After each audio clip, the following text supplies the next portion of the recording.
असां वाक़िया खां कंदासीं। टंडवात में रोड हादसे में नौजवान फौत थी वियो आहे। टंडवात में रोड हादसे में एक नौजवान फौत थी वियो। तफ़सील मालूम कयूं था। शिराज समूह टेलीफोन लाइन ते मौजूद आहे। शिराज, हादसे बाबति कहिड़ा तफ़सील आहिनि, आगाह कजो।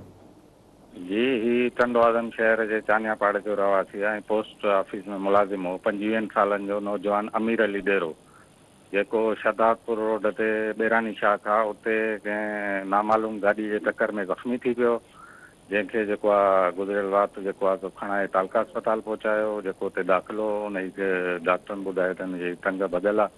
उन खां पोइ जेको आहे उनखे खणी हैदराबाद अस्पताल पे विया, पर हू जेको आहे रस्ते में फोत थी वियो। ज़ख़्मनि जी सट न खणंदे फोत थी वियो आहे ऐं उनजो लाश जेको आहे ज़रूरी कार्रवाई बाद जेको वारसन हवाले कयो वियो।